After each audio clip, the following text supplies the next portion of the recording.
Hello and welcome back for another episode of Financial Freedom by 40. My name's Kelly, and we are a Kiwi family of four who are about to embark on an exciting adventure around Australia in our new Jayco caravan.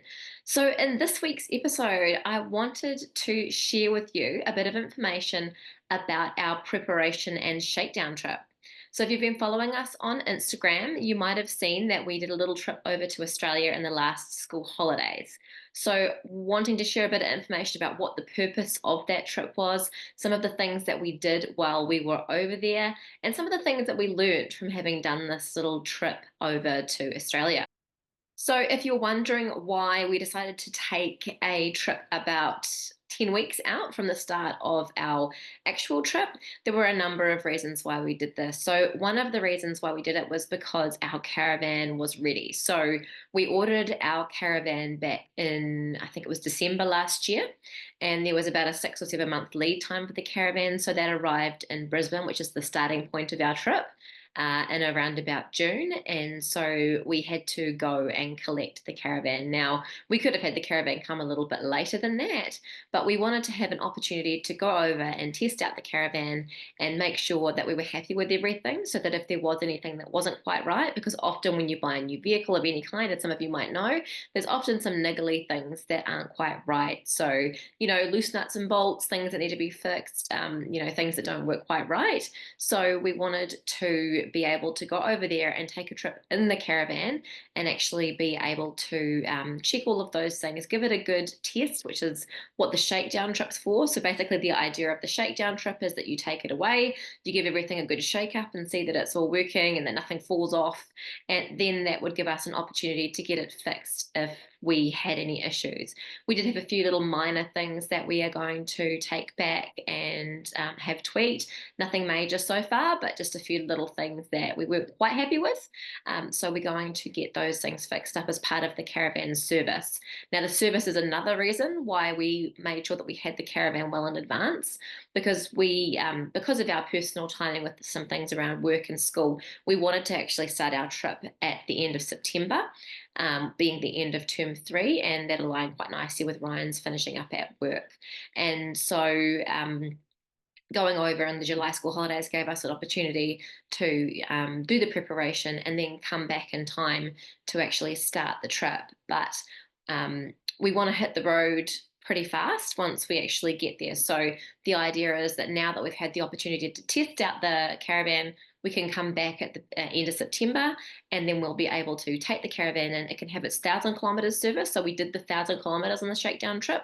That's one of the things for the warranties for the caravan, is that it has to go in for regular services, and the 1,000 kilometer service is the first service for a new caravan.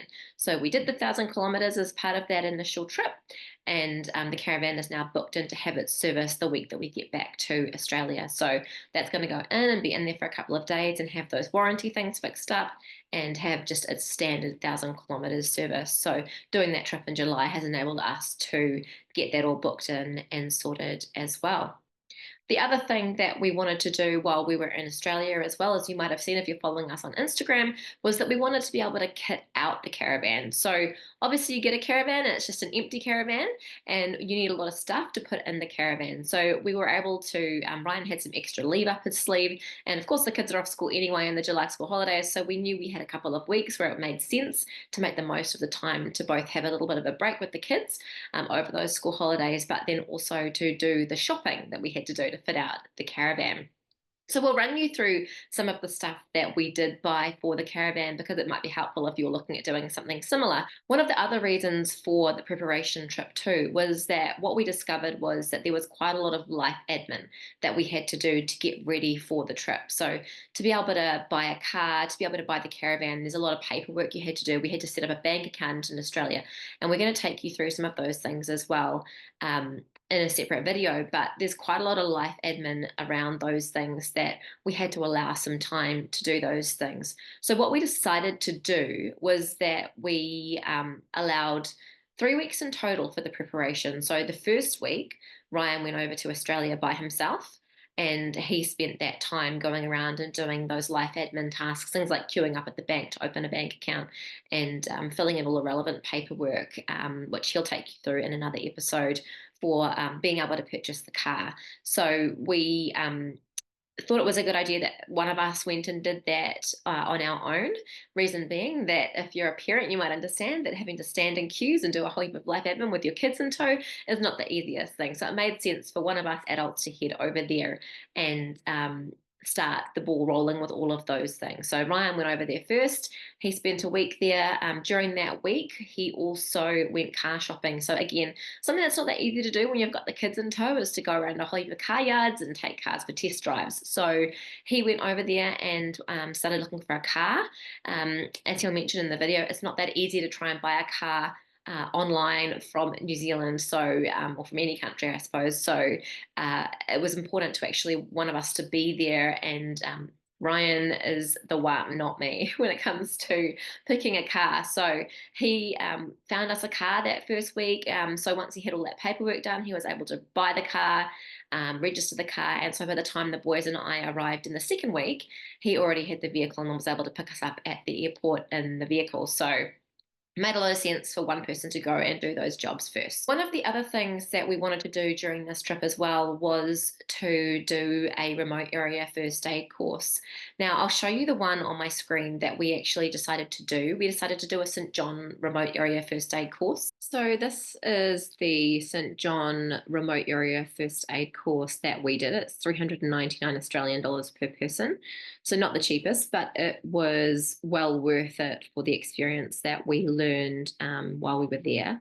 So you can see what the course covers. So you do CPR, basic life support, providing first aid, and then providing first aid in remote and isolated sites. So it's a course that is over 3 days.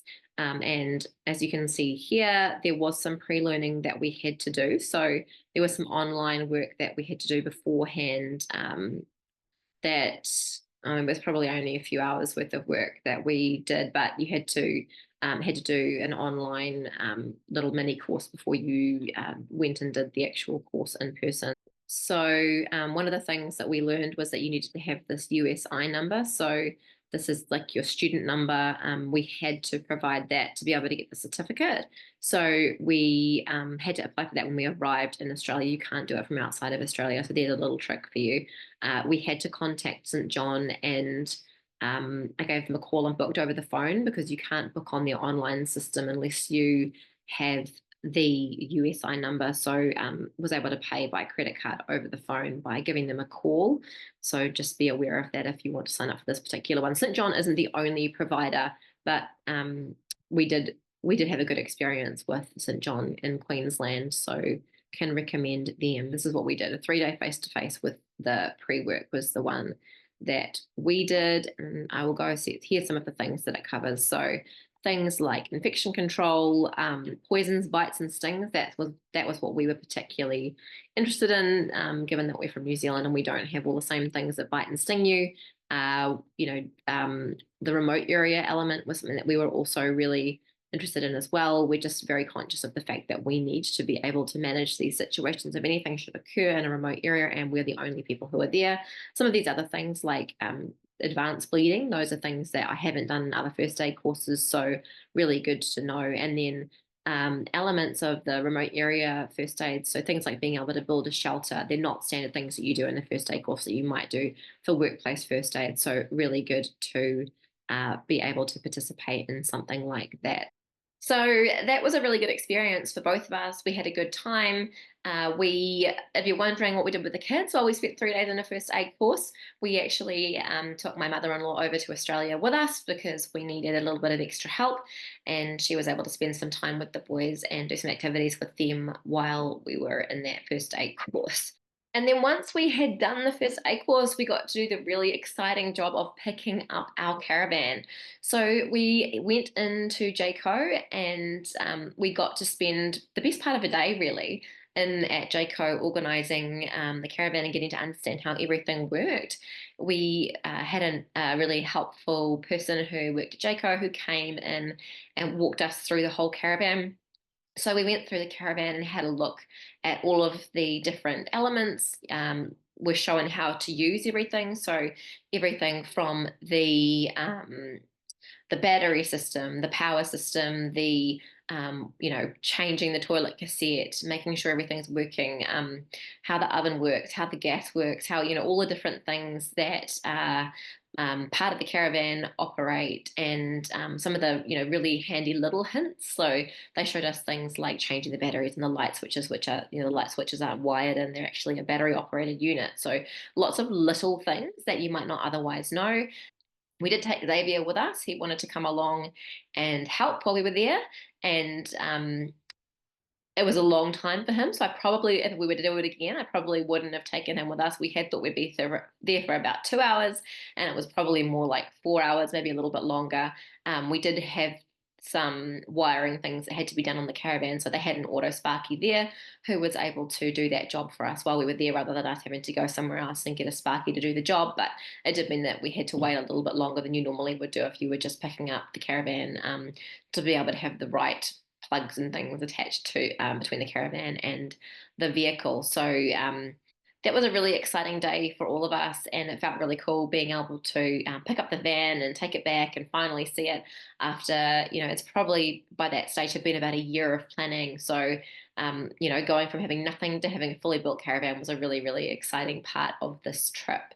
And then, of course, we got to take it out and figure out what we needed to buy for the caravan.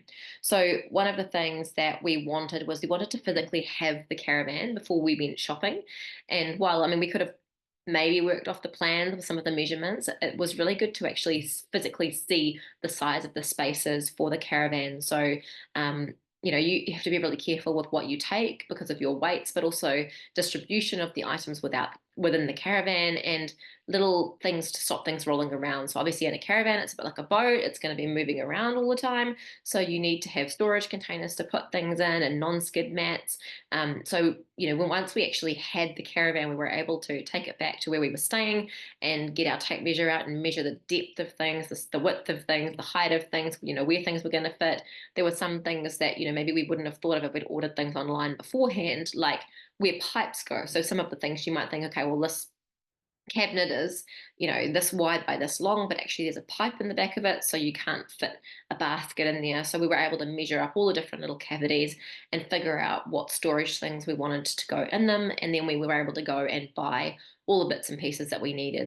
So getting to the really exciting bit, we in the end decided to take a little shakedown trip north of Brisbane. So we were staying with family near Brisbane, and we were thinking, well, where could we go that we would test out the caravan? Now, one of the things that I realized as soon as I started trying to plan a little shakedown trip for a few days was that we would need to go somewhere fairly close to Brisbane. You look on the map and you think, oh, that'd be nice. We should go there. It's the first place that I looked at to go for a trip. It was about 27 hours drive from Brisbane, and we only had a few days to do our little shakedown trip in by the time we'd finished with all of the caravan shopping. So we decided originally we were going to go up to Bundaberg and check out the Bundaberg ginger beer factory, but with the time we had available, that just really was a little bit too far out of Brisbane. So if we had had a couple more days, maybe a week, we would have gone up there, but we didn't, so we'll have to save that for later in the journey. But what we ended up doing was we went up to Noosa, and then we went a little bit further up to Rainbow Beach. And that was a really nice little trip that got us to get our 1,000 kilometres in to be able to hit the service for the caravan. But it was also an easily doable little 3-night trip out of Brisbane. So the shakedown trip wasn't all just about testing out the caravan. We actually got to have a bit of fun as well. So some of the things that we did, we got to go up to Tin Can Bay, and that was a really, really cool experience. We got to go up and see the dolphins. They have a local dolphin colony up there that comes in each day early in the morning to the wharf for a little bit of a feed, and we went and enjoyed that experience. Remember that these animals are not pets, they are completely wild animals. They're not tagged in any way, we can't call them in. We get as many in that want to come in. Are you trying to talk over the top of me?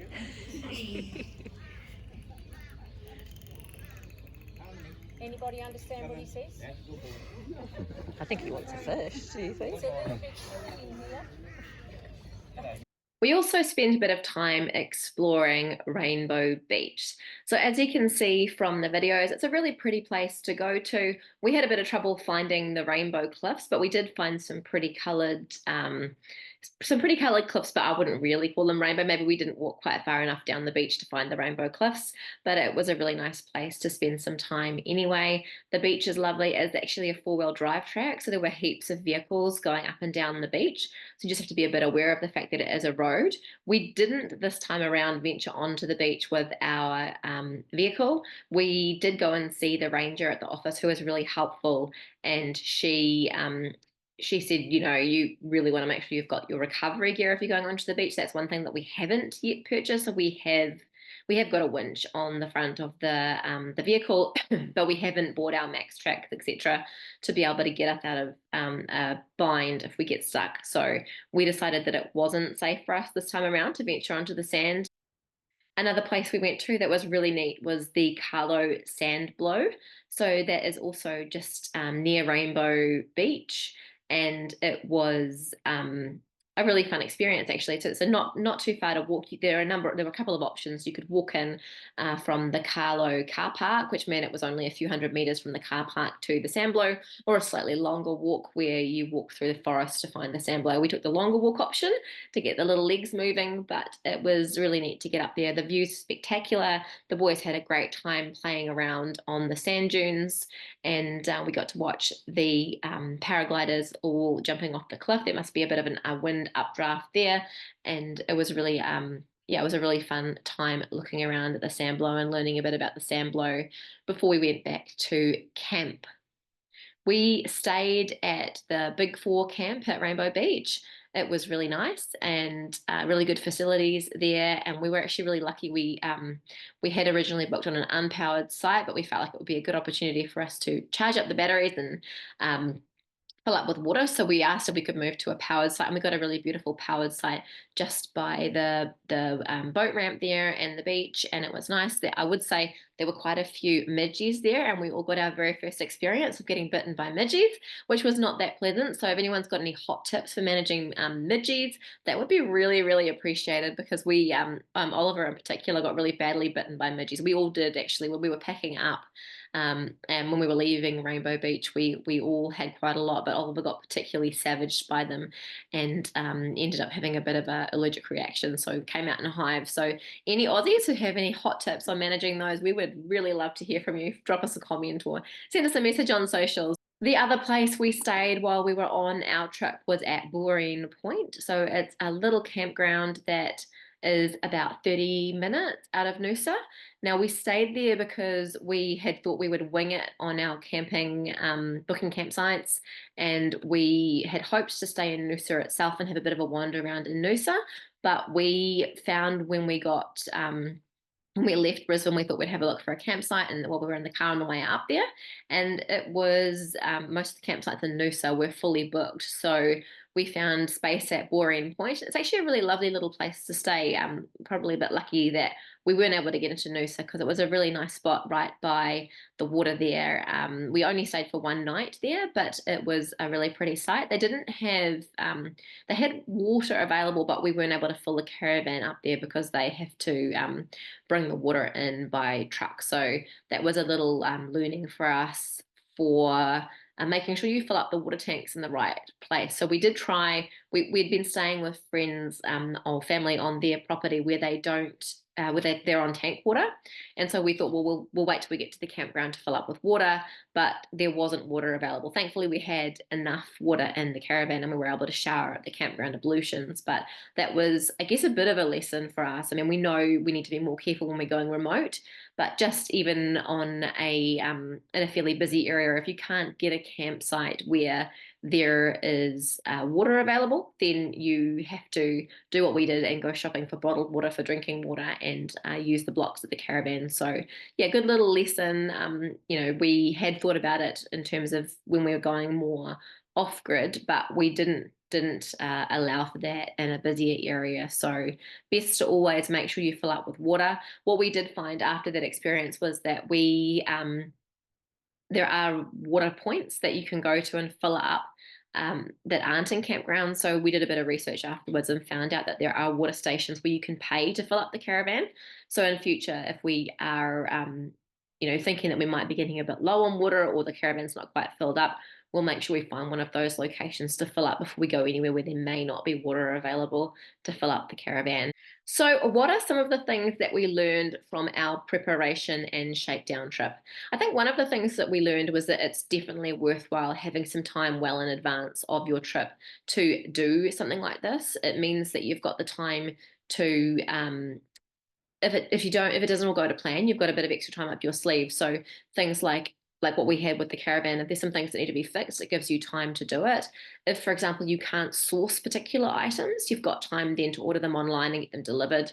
So it may be that you're in an area where you can't obtain particular items. So I definitely think it's worthwhile doing it a bit in advance of your trip so that you've got the opportunity to sort those things out if it's an issue. It also means that then if there's any delay with preparing your caravan, that you've got time up your sleeve to allow for the delay. So like if, for example, your manufacturer takes a little bit longer than you expected, we could have, still, it wouldn't have delayed our trip starting in September. One of the other things that we learned on this trip was to not rely too heavily on Google Maps or any mapping app really to be able to choose the route for you when you're towing a caravan. So, being new to Australia, we don't particularly know our way around, and we certainly didn't know our way around in this area that we were in. And we also don't have a huge amount of experience towing a big caravan. So, we put our destination from one campground to the next campground into the maps program in the car GPS, and it gave us a route. And we started to follow that route, and we realized after a bit that actually the road was getting narrower and windier and steeper, and then eventually turned into a dirt road.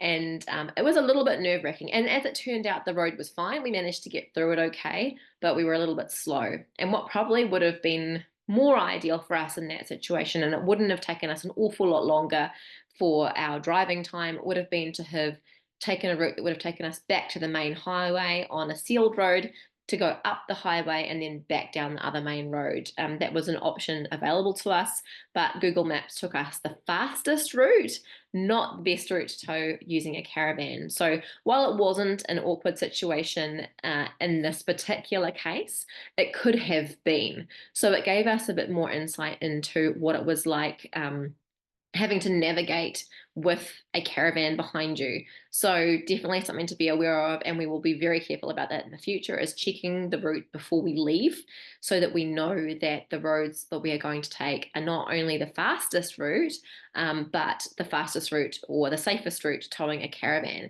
Because this road that we went on probably wouldn't have been a fast route with the caravan anyway, because you're that much slower towing up a steep hill. It probably would have taken us about the same amount of time if we had have gone on the flat straight road, back out to the highway, up the motorway, and then back in again. So that was a good learning. The other thing too that I guess we kind of knew this, but we got to experience it firsthand, was that a lot of the time we'll be traveling with the caravan on the back. So um, we won't be sort of parking it up at a campground like you normally would do and then doing all of your experiences without the caravan on the back. A lot of the time the caravan will be coming with us because we'll only be spending a day or two in different locations. So we realized when we got to Noosa how difficult it was navigating around a town centre with the caravan on. So it just, again, it requires us to have a little bit of extra preparation to be able to say, well, let's rather find a long vehicle car park that's at the edge of town and park there, and then walk around the town on foot, or maybe find a caravan park first, park up the caravan, and then do our exploring. So that was another really good piece of insight to have, was that the caravan is big, and the whole thing, once you've got the car and the vehicle, is super duper big. I think our caravan from the front of the drawbar to the very back is 9 meters in total, and then you've got the vehicle on the front as well, so it makes it a pretty big load. I have a lot of sympathy now for truck drivers and people driving big vehicles around town, because this is a big rig to navigate in small areas. And then another thing as well, not so much a learning, but just something to plan for if you are like us and you have a bit of a length of time between when you pick up your caravan and you start your trip. So we are storing the caravan currently with family in Brisbane, and so it's been sitting for about, or will be sitting for about 9 weeks between when we dropped it off and now. So one of the things we did before we left the caravan was that we took it to a car wash place and we made sure we washed off any sand or dirt or water. Because if you have salt water on things, you can end up with corrosion. So we wanted to make sure both the vehicle and the caravan had a really good wash before we left it. We then also had to drain all the water out of the tanks to make sure that there were no water bugs or anything in the tanks after the caravan had been sitting for a long time. So we drained out and cleaned out the toilet tank. We drained and cleaned the freshwater tanks, and we drained and cleaned out the grey water tanks as well, so that everything is sitting empty. Obviously, making sure that there's no food or anything in there, and turning off and cleaning out the fridge and any other appliances, making sure everything is switched off and powered off. We left the caravan in a place where it was clear from any trees or anything that was likely to fall on it. So just to make sure that everything is good to go when we get back. And when we arrive back in Australia, we can give you a rundown on how everything is looking after having been sitting for 9 weeks. So other things that we will have to do when we get back to Australia. So one of the things that we want to do is to service the vehicle. So before we start our trip, we want to make sure that it's had an oil change and all the filters are good, that everything is rearing and ready to go. We, of course, will be traveling with spares for all of the bits and pieces like filters and pipes and hose clips, all those little bits and bobs that we need to, if anything goes wrong, to fix it. But we want to start our trip on the best foot. So when we get back, the caravan's getting its service, the car will be getting its service to make sure that everything is in a really good position to start the trip. We'll also have to do a bit of last minute shopping. So after we did the last trip, we realized that there were some additional things we needed to buy. I mean, we knew we needed to get the recovery equipment, so we'll be having to shop for that. But there were just a few other little bits and pieces that we need to stock up on. We haven't done a big proper grocery shop for the caravan, so we'll have to do that. We want to buy a water bladder to make sure that we, when we're going to more remote places, that we've got some extra water storage. We need to figure out how we're going to store additional fuel as well, because there will be times when we are well away from a petrol station, so we want to make sure that we carry additional fuel, and we haven't at this stage got a place where we can put that on, so we'll need to add on some storage somewhere for that as well. And the other super exciting thing is, should I tell you? We want to add a boat. So we've been following some of the other caravanning families traveling around Australia, and quite a lot of them have been adding boats to their rigs, and Ryan's kind of wanted one the whole time. So I wasn't so sure, but having seen some of the amazing places that other people have gone to, we want to try and fit in a boat to our setup as well. So we've been looking online, trying to find one. We're tossing up whether we get an inflatable or whether we get a tinny to pop on the roof of the vehicle. I think we're leaning towards a tinny, but if any of you have one and you've got any hot tips for us, let us know, and that would be really helpful. But I think we'll probably go for a tinny, so a bit of boat shopping when we get back to Brisbane as well, which is a bit exciting. Overall, I can highly recommend that you set the time aside to do a preparation and shakedown trip. It'll give you the opportunity to test everything out, to make sure everything works as you want it to, and also to see what things that you need before you head off on your big lap. The other things too is it'll give you all of those little learnings like we had about power cables and about hoses and about choosing the right route for your trip. So that was really helpful to be able to spend a bit more time for us moving forward before we leave on our trip, to actually think about specifically what routes we want to go to as part of our itinerary planning, which is, if you might have seen our last video, we're full blown into our trip planning at the moment. So part of what we learned during the Shakedown trip is around the route planning, and that's factoring into our overall preparation for our trip. So having had that experience of having a couple of weeks to prepare and test out the caravan has put us in really good stead for starting our trip in the end of September, early October. So hope that's helpful for anyone who's looking at planning a trip. If you have any questions, of course, feel free to drop them. Otherwise, we would love for you to follow along on the journey. So make sure you hit the subscribe button so that you get all of our latest episodes. We're also always active on Instagram at Financial Freedom by 40, all in words. I will pop that in the notes for you so you can find us nice and easily. Otherwise, I will look forward to seeing you in next week's episode. Have a wonderful week, everyone.